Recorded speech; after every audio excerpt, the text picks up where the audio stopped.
The morning sun streamed through the tall windows of Kensington Palace as 10-year-old Prince George carefully adjusted his school uniform.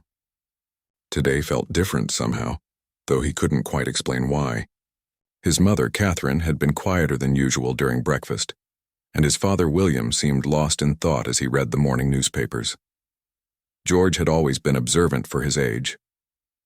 While other children his age might miss the subtle tensions that adults carried, he noticed everything. The way his mother's smile sometimes didn't reach her eyes when photographers were around, how his father's jaw tightened when certain topics came up during family dinners, the whispered conversations that stopped abruptly when he entered a room. At school that day, George's teacher, Mrs. Henderson, noticed something unusual about the young prince. During their history lesson about kindness and community service, George raised his hand more often than usual. He asked thoughtful questions about how ordinary people could make extraordinary differences in their communities. His classmates, who had grown accustomed to having royalty among them, were surprised by his sudden interest in what seemed like simple acts of kindness. During lunch break, George sat with his friend Marcus, whose family had recently moved to London from a small town where his father had lost his job. Marcus had been quieter lately, and George had noticed his friend's lunch portions getting smaller. Other children might have overlooked such details, but George's upbringing had taught him to be aware of others' needs, even when they weren't spoken aloud. "Are you okay, Marcus?" George asked gently, offering half of his sandwich without making a big deal about it. "You seem different lately." Marcus hesitated, then quietly explained how his family was struggling since his father's company had closed down. They were living in a small flat now, and his mother was working extra shifts at the hospital to make ends meet. George listened carefully, not interrupting or offering quick solutions like many children might. Instead, he simply nodded and continued sharing his lunch naturally. That afternoon, during their walk home from school, George noticed something that would change everything.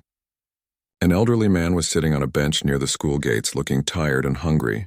Most people walked past without a second glance, busy with their own lives and concerns. But George stopped and studied the man's worn clothes and sad expression. The man's name was Albert, though George didn't know this yet. Albert was a retired veteran who had fallen on hard times after his pension proved insufficient to cover both his rent and medical expenses. He had been coming to this bench for weeks, hoping someone might offer help, but most people were too busy to notice him. George approached the bench slowly, remembering all the lessons his parents had taught him about treating everyone with dignity and respect. "Excuse me, sir," he said politely. "Are you all right?" Albert looked up, surprised to see a young boy addressing him. Most children avoided him, probably warned by their parents not to talk to strangers. But there was something different about this boy. His eyes showed genuine concern, not fear or disgust. "I'm fine, young man," Albert replied, though his stomach rumbled loudly, betraying his words. "Just resting here for a moment." George could see through the polite lie. He had learned from his grandmother, the Queen, that sometimes people's pride prevented them from asking for help, even when they desperately needed it. Without making a fuss, George sat down beside Albert on the bench. "My name is George," he said simply. "Would you like to share my apple? My mother always packs too much food for me." Albert's eyes filled with tears at this unexpected kindness from a stranger, especially one so young. He accepted the apple gratefully, and they sat together in comfortable silence for a few minutes. George didn't ask probing questions or make Albert feel ashamed about his situation. He simply offered his presence and his apple. When it was time for George to leave, he did something that surprised even himself. He took off his school scarf, an expensive piece that bore his school's emblem, and gently placed it around Albert's shoulders. "It's getting cold," he explained matter-of-factly. "Please keep this." Albert protested that it looked too valuable, but George insisted with the kind of gentle authority that came naturally to him. "Everyone deserves to be warm," he said, words that his mother had often spoken to him about their charitable work. As George walked away, he didn't realize that several people had witnessed his interaction with Albert. A woman walking her dog had stopped to watch, moved by the scene. A shopkeeper from across the street had noticed the unusual sight of a well-dressed schoolboy sitting and talking with a homeless man. Most importantly, a local newspaper photographer, who had been in the area, hoping to catch a glimpse of any royal family members, had quietly documented the entire encounter. That evening at dinner, George didn't mention his meeting with Albert. It hadn't occurred to him that his actions were anything special or newsworthy. To him, sharing food and offering warmth to someone in need was simply the right thing to do. His parents had taught him that true nobility came from how you treated others, especially those who could do nothing for you in return. Little did George know that his simple act of kindness was about to become something much bigger than he could have imagined. The photograph of him sitting with Albert, and later placing his scarf around the old man's shoulders, would soon be seen by millions of people around the world. But for now, he simply finished his homework and went to bed, unaware that tomorrow would bring changes that would affect not just his own life, but the entire perception of what it meant to be royal in the modern world. The next morning started like any other in the Wales household until William's phone began buzzing incessantly. Catherine noticed her husband's expression change from sleepy contentment to complete shock as he stared at his screen. The photograph was everywhere. Every major news website, social media platform, and morning show was featuring the image of Prince George sitting beside Albert, and the second photo of him placing his school scarf around the elderly man's shoulders. "Catherine," William called softly, not wanting to wake the children yet. "You need to see this." The headline on the main news website read, "The future king shows true nobility. Prince George's touching gesture captures hearts worldwide." Below it was the crystal-clear photograph that would soon become one of the most shared images of the year. George's genuine concern was visible in every line of his young face as he sat beside Albert, treating him not as a homeless man to be pitied, but as a person deserving of dignity and friendship. Catherine's hands flew to her mouth as she read the article. The photographer James Mitchell had written a detailed account of what he had witnessed. He described how George had approached Albert without hesitation, how they had sat together like old friends, and how the young prince had given away his expensive school scarf without a second thought. Mitchell admitted that in his 20 years of photographing the royal family, he had never captured anything quite so genuine and moving. The comments section was unlike anything the palace press team had ever seen. Thousands of people from around the world were sharing their own thoughts and experiences. Veterans were writing about how meaningful it was to see a young royal showing respect to an elderly man who might have served his country. Parents were saying they wanted their children to learn from George's example. Teachers were already planning lessons around the photograph. But it wasn't just positive attention. Some critics were questioning whether the whole thing had been staged for publicity.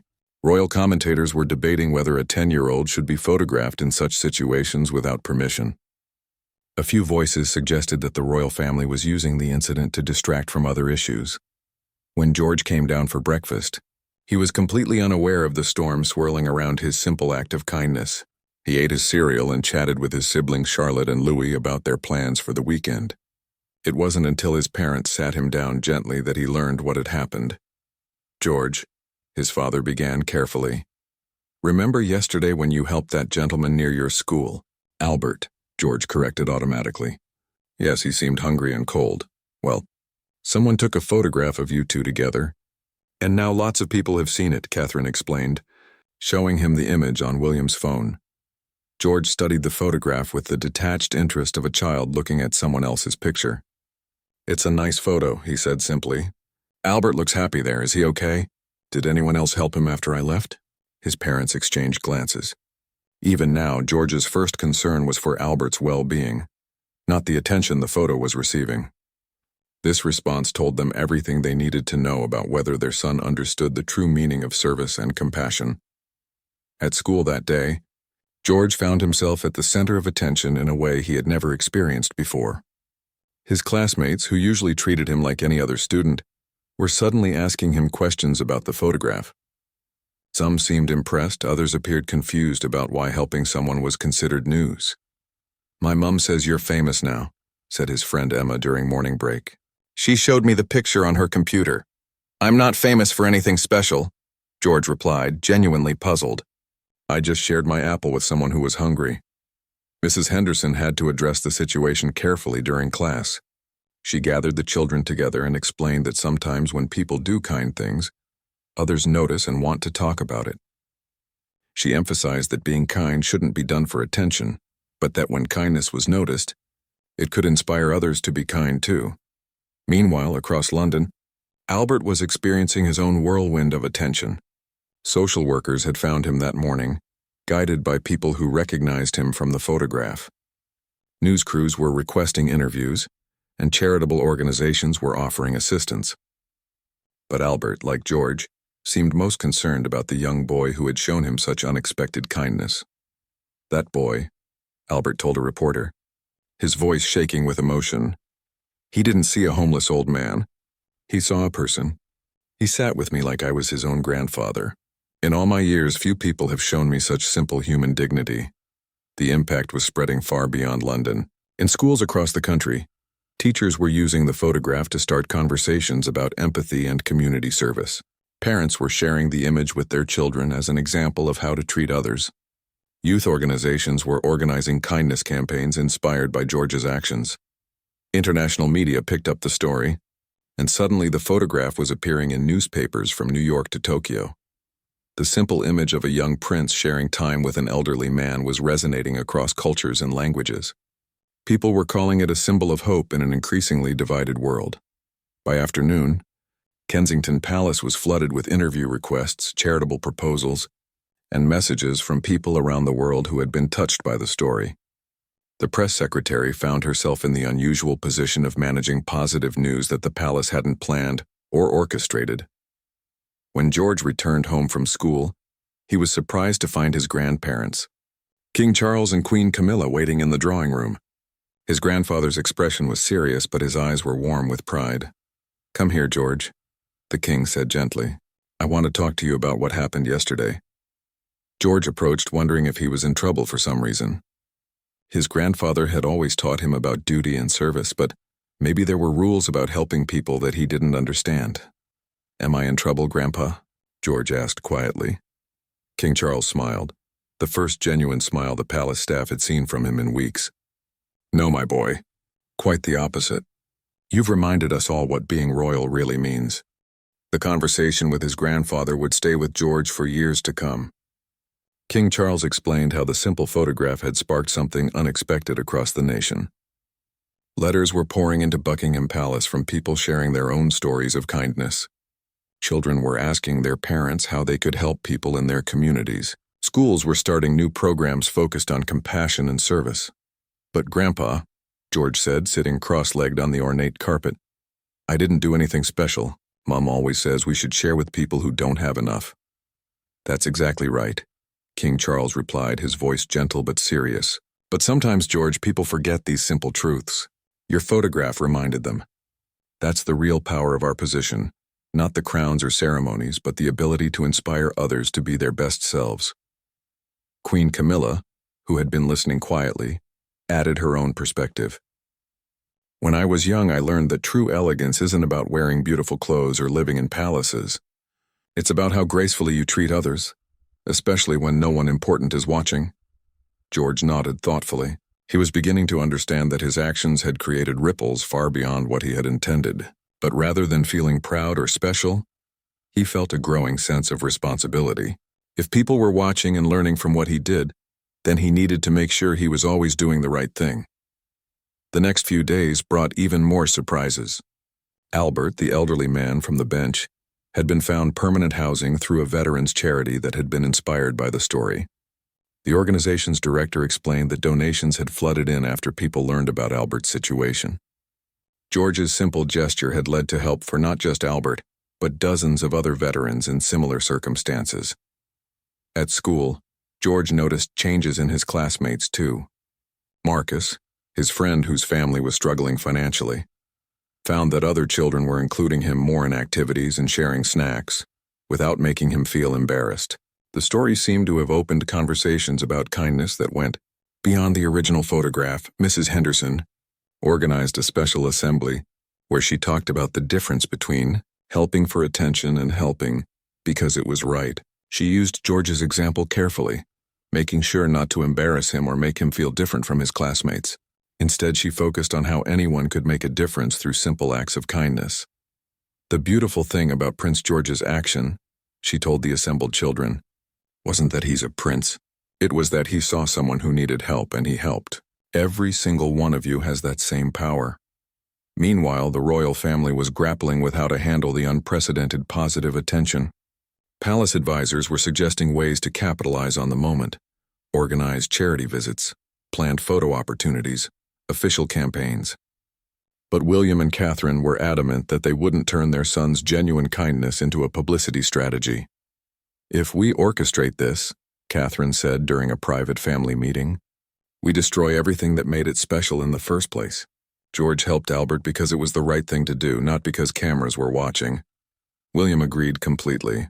"The moment we turn this into a planned campaign, we teach George that kindness is performance. That's exactly the opposite of what we want him to learn." The decision was made to let George continue being himself, with one important addition. The family would make an effort to quietly visit Albert and make sure he was settling well into his new housing situation. This wouldn't be announced or photographed. It would simply be the right thing to do. When they told George about the plan to visit Albert, his face lit up with genuine excitement. "Can I bring him some of Cook's biscuits?" he asked immediately. He said my apple was the best he'd had in months, so I think he'd really like the chocolate ones. The visit was arranged for the following Saturday.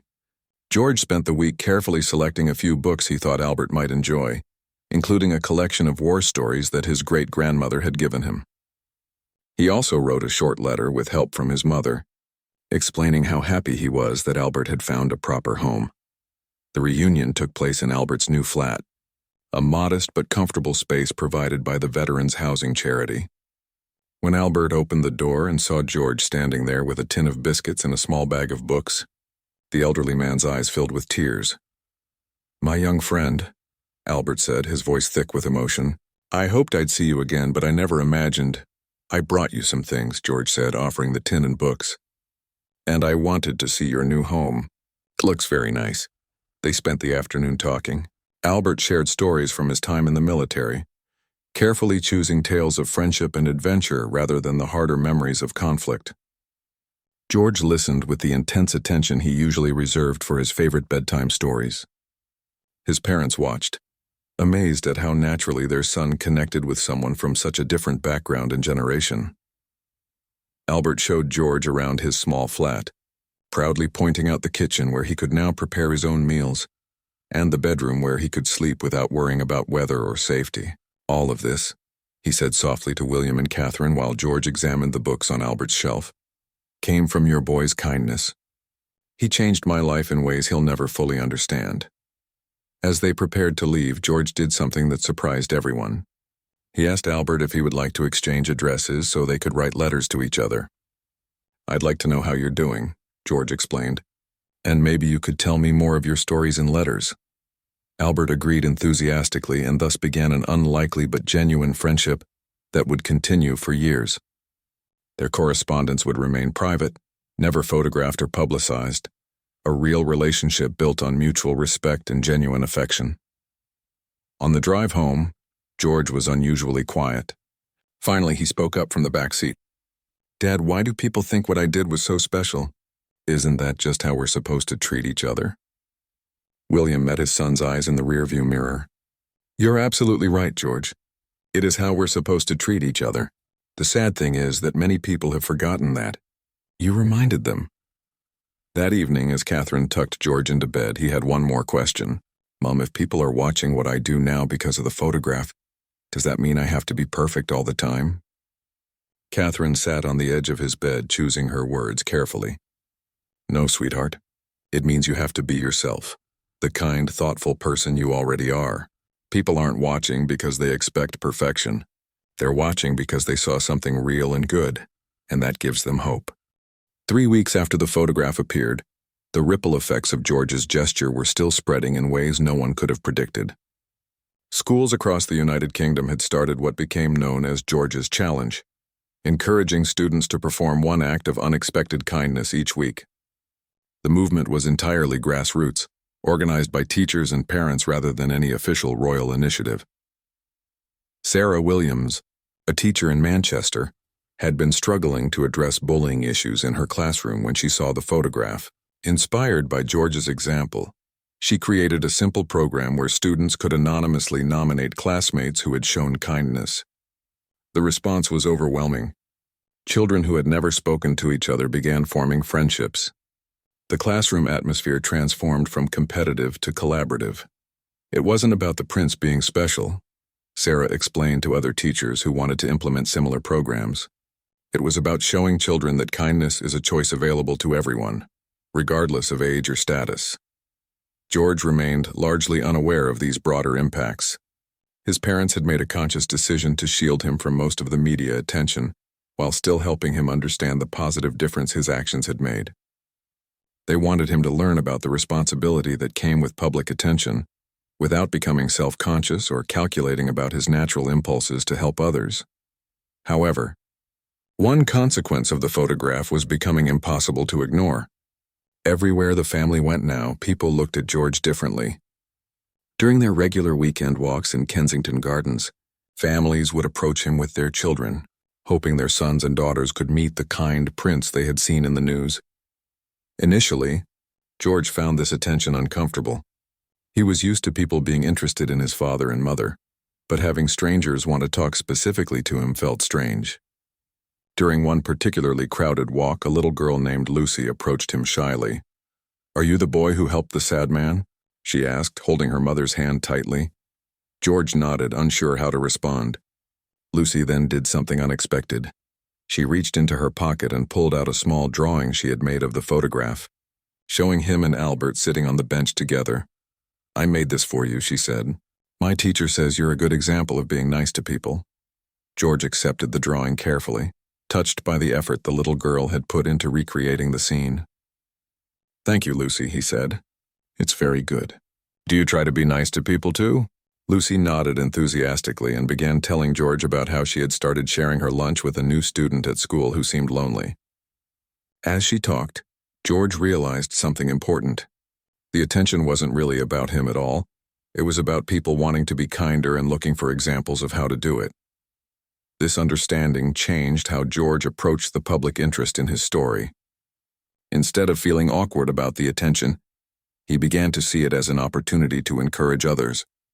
When people approached him, he started asking them about their own acts of kindness rather than focusing on what he had done. At school, George's teacher, Mrs. Henderson, noticed a remarkable change in the entire class dynamic. The photograph had sparked conversations about empathy and community service that went far beyond their usual curriculum. Students were volunteering for extra responsibilities, helping classmates without being asked, and showing more consideration for everyone from the maintenance staff to substitute teachers. Marcus, George's friend whose family had been struggling financially, had particularly benefited from the atmosphere of increased kindness. Other children had naturally begun including him in activities and sharing resources, without making him feel like a charity case. The change was so gradual and organic that Marcus himself barely noticed it was happening. "It's like George gave everyone permission to be nicer," Mrs. Henderson confided to her colleagues. "The children aren't trying to copy him specifically. They're just more aware that kindness matters and that other people notice it." The international response continued to grow as well. Letters arrived at Kensington Palace from children around the world, sharing their own stories of helping others. A group of students in Japan had organized a program to visit elderly people in their community. Children in Canada had started a food drive for their local homeless shelter. Schools in Australia were pairing students with senior citizens for regular letter exchanges. Each letter was carefully reviewed by Palace staff, and Catherine made sure that George saw some of them, particularly those from children his own age. She wanted him to understand that his actions had inspired positive changes far beyond what he could see in his daily life. One letter that particularly moved the family came from a boy named David in Scotland. David wrote that he had been afraid to talk to an elderly neighbor who seemed lonely because he didn't know what to say. After seeing George's photograph, David had decided to simply introduce himself and offer to help with grocery shopping. The neighbor, Mrs. McLeod, had become like a grandmother to David, and his whole family now spent Sunday afternoons with her.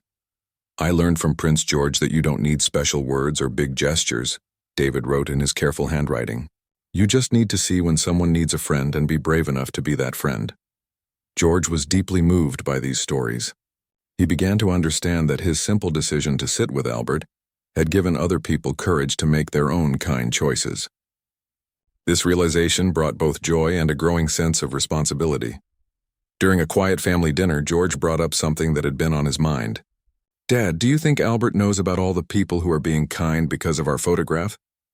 William smiled at his son's phrasing, "our photograph," rather than "the photograph of me." It showed that George still thought of his encounter with Albert as something they had shared rather than something he had done alone. "I think he does know in a way," William replied. "When we visited him last week, he mentioned receiving letters from people thanking him for inspiring their own kindness. He seems to understand that your friendship changed more than just his own life," Catherine added. "Albert told me that he feels like he and you are partners now in showing people that kindness doesn't cost anything, but can change everything." That night, George wrote another letter to Albert, his weekly correspondence that had become a treasured routine. In this letter, he told Albert about some of the stories from other children and asked if Albert had any advice for young people who wanted to help others but didn't know how to start. Albert's response, which arrived a few days later, would become one of George's most treasured possessions. The elderly man wrote that the secret wasn't in grand gestures or perfect words, but in simply paying attention to the people around you and being willing to share whatever you had, whether it was food, time, or just your presence. "The day we met," Albert wrote, "you gave me an apple and your scarf, but what really changed my life was that you gave me your attention and your respect. You saw me as a person worth knowing. That's the gift anyone can give, and it's the most valuable thing in the world." 2 months after the famous photograph, George's world had settled into a new normal. But the changes in the royal family's approach to public service were becoming more apparent. The success of George's unplanned moment of kindness had influenced how the entire family thought about their royal duties. Instead of focusing solely on ceremonial events and formal charity galas, they began incorporating more opportunities for genuine, personal connections. Catherine had been particularly inspired by watching her son's natural empathy in action. She proposed a new approach to royal visits, spending less time on formal presentations and more time on informal conversations with the people they met. During a recent visit to a children's hospital, she had sat on the floor with young patients, playing games and listening to their stories rather than simply walking through the wards with medical staff. William, too, had been influenced by his son's example. During a visit to a homeless shelter, he had surprised everyone by sitting down to share lunch with residents rather than just touring the facilities. The genuine conversations that resulted provided insights into homelessness that formal briefings had never conveyed. These changes didn't go unnoticed by the public or the media. Royal commentators noted a shift toward more authentic engagement from the family. The formal, distant approach that had characterized royal interactions for generations was giving way to something more personal and immediate. George himself was developing a deeper understanding of his unique position. His weekly letters to Albert had evolved into thoughtful discussions about duty, service, and what it meant to use privilege responsibly. Albert, with his military background and life experience, had become an unexpected mentor for the young prince. In one particularly meaningful exchange, Albert had written about his time serving in difficult conditions overseas. He explained how the smallest gestures from fellow soldiers, sharing rations, offering encouragement, simply listening, had often meant the difference between hope and despair. These lessons resonated deeply with George, who was beginning to see parallels between Albert's military service and his own future role as a royal. The friendship between George and Albert had also had practical benefits for both of them. Albert's new housing situation had stabilized, and the veterans' charity that had helped him was using his story to raise awareness about elderly veterans' needs. George, meanwhile, was learning valuable lessons about resilience, gratitude, and the diverse experiences that shaped people's lives. At school, the long-term effects of George's photograph were becoming even more evident. The culture of kindness that had emerged in his class had spread throughout the school. Teachers reported significant decreases in bullying incidents and increases in cooperative behavior. Students were taking initiative to help classmates who were struggling academically or socially. Mrs. Henderson had documented these changes and shared them with education officials, who were studying whether the George effect could be replicated in other schools. The key seemed to be that the kindness wasn't mandated or artificially encouraged. It had emerged naturally when children saw that such behavior was valued and noticed. George's siblings, Charlotte and Louis were also experiencing the ripple effects of their brother's actions. Charlotte, who was naturally outgoing, had become more aware of children who seemed left out during playground activities. She had started an informal group that made sure everyone had someone to play with during recess. Louis, though younger, had begun imitating his brother's careful attention to others' needs. During a recent family outing, he had noticed a little girl crying because she had dropped her ice cream. Without prompting, Louis had offered to share his own treat with her, displaying the same instinctive generosity that had characterized George's encounter with Albert. The royal household staff had also been affected by the changes in the family's approach. Palace employees noted that the children were more polite and considerate in their daily interactions, often asking about staff members' families and showing interest in their lives outside of work. This created a warmer, more personal atmosphere throughout their homes. King Charles had been watching these developments with deep satisfaction. During a private conversation with William and Catherine, he expressed how proud he was of the direction the family was taking. "This is what I've always hoped the monarchy could become," he said. "Not distant figures on pedestals, but people who genuinely connect with others and inspire positive change." The international impact of George's story continued to grow in unexpected ways. A documentary filmmaker in Denmark had created a short film about kindness initiatives that had started in response to the photograph. Schools in several countries had established pen pal programs connecting students with elderly residents of care homes. Youth organizations were organizing community service projects specifically inspired by George's example. Perhaps most significantly, the story had begun to change conversations about what made someone newsworthy. Instead of focusing only on scandal or conflict, media outlets were giving more attention to stories of everyday kindness and community service. The photograph of George and Albert had demonstrated that positive news could be just as compelling and widely shared as negative stories. However, not all the attention remained positive. Some critics began to argue that the focus on George's individual action distracted from larger systemic issues affecting homelessness and poverty.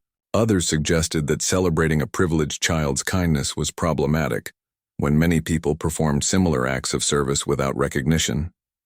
These criticisms reached William and Catherine, who took them seriously. They used the concerns as an opportunity to emphasize that George's action was meaningful, precisely because it represented what everyone could and should do, regardless of their circumstances. They also made sure that the charitable organizations helping Albert and other veterans received continued support and attention beyond the initial media interest. George himself remained largely protected from these debates, but his parents helped him understand the broader context of his actions. They explained that while his kindness toward Albert was genuine and valuable, it was also important to recognize that many people faced challenges that couldn't be solved by individual gestures alone. "Your friendship with Albert matters tremendously," Catherine explained during one of their regular conversations about the ongoing attention. "But it's also important to understand that some problems need bigger solutions, changes in laws, more funding for services, and sustained efforts by many people working together." This conversation sparked George's interest in learning more about the systems and organizations that helped people in need. He began asking more questions about the charities his family supported and expressing curiosity about how governments and communities addressed social problems. Albert, in his letters, had also begun sharing insights about these larger issues. He wrote about other veterans he had met who were struggling, about the importance of mental health services, and about the need for affordable housing. These discussions were helping George develop a more sophisticated understanding of service that went beyond individual acts of kindness to encompass broader social responsibility. 6 months after the photograph that changed everything, George faced his first real test of how the experience had shaped him. The media attention had largely faded. The initial wave of kindness campaigns had settled into routine, and life had returned to something resembling normal. It was during this quieter period that George's true character development became most apparent. The test came during a particularly difficult day at school. A new student named Ahmed had joined George's class, and his arrival had created tension among some of the children. Ahmed's family had recently arrived from Syria as refugees, and while most students were welcoming, a few were repeating negative things they had heard their parents say about immigration.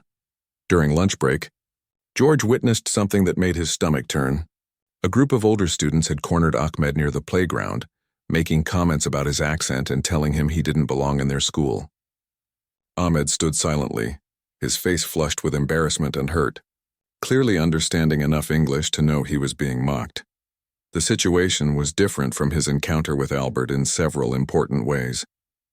This time, intervening might make George a target as well. The bullies were older and stronger than him.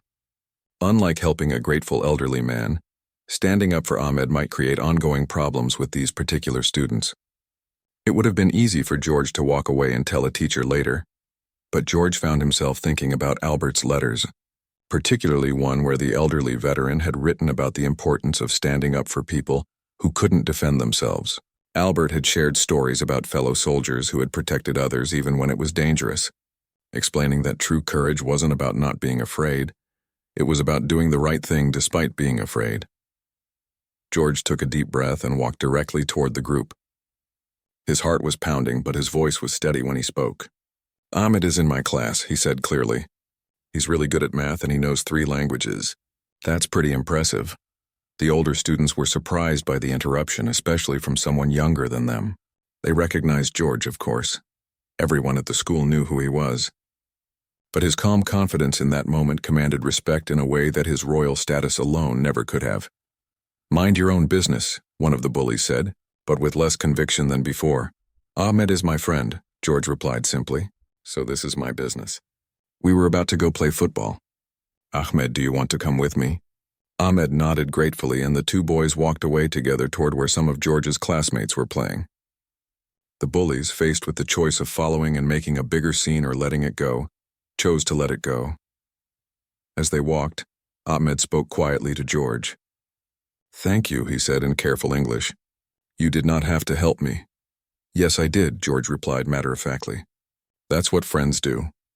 Over the following weeks, George made a conscious effort to include Ahmed in activities and help him navigate his new school environment. He didn't make a big announcement about it or seek recognition for his efforts. He simply treated Ahmed as he would want to be treated if he were the new student in an unfamiliar place. The friendship that developed between George and Ahmed was genuine and natural. Ahmed was indeed excellent at mathematics, and he helped George with challenging problems. In return, George helped Ahmed improve his English and understand cultural references that confused him. They discovered a shared love of chess, and their lunchtime games became a regular fixture in the classroom. Mrs. Henderson watched this friendship develop with particular interest. She could see that George's experience with Albert had given him a deeper understanding of empathy and inclusion. He wasn't helping Ahmed out of pity or obligation, but out of a genuine appreciation for what Ahmed could contribute to their friendship and classroom community. The incident with the bullies had not gone entirely unnoticed. Several teachers had observed George's intervention, and word eventually reached his parents. However, rather than making a big deal about it, William and Catherine simply included it in their regular conversations about school and friendships. "I heard you helped a new student who was having some trouble," Catherine mentioned casually during dinner one evening. "Ahmed," George confirmed. "Some older boys were being mean to him because he's from a different country. But Ahmed is really smart and funny once you get to know him." "That must have been a difficult situation," William observed. "Were you nervous about getting involved?" George considered this thoughtfully. "A little bit, but I kept thinking about what Albert wrote in his letters about protecting people who need help. And Ahmed didn't do anything wrong. He was just different from what those boys expected." Charlotte, who had been listening carefully, asked her own question. "Did the mean boys stop being mean after you helped?" "They left Ahmed alone after that," George replied. "But I think it's because Ahmed has friends now, not because they changed their minds about anything." This conversation revealed how much George's understanding of social dynamics had matured. He recognized that his intervention had been effective, not because it changed the bullies' attitudes, but because it had connected Ahmed with a supportive peer group. He understood that sustainable solutions to problems like bullying required community support, not just individual heroic acts. Albert's influence on George's development was becoming increasingly apparent in these situations. In his latest letter, the elderly veteran had written about the difference between dramatic gestures and consistent daily choices. He emphasized that true character was revealed not in moments of crisis, but in the accumulation of small decisions to treat others with dignity and respect. George had taken this lesson to heart.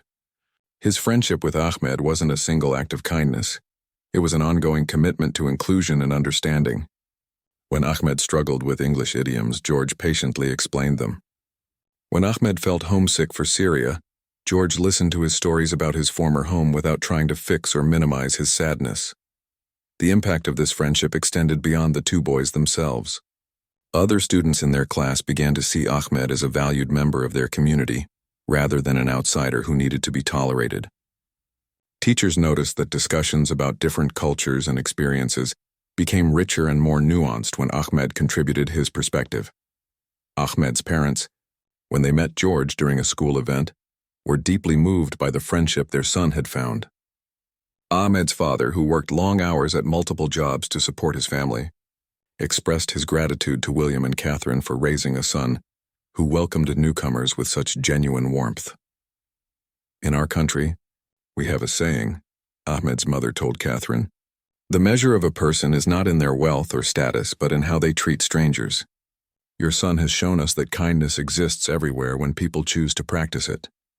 This feedback reinforced for George's parents that their approach to raising him was working. They were not trying to create a perfect child or a flawless future king, but rather a person who understood that privilege came with responsibility, and that true leadership meant serving others. George himself was developing a more sophisticated understanding of his role and influence.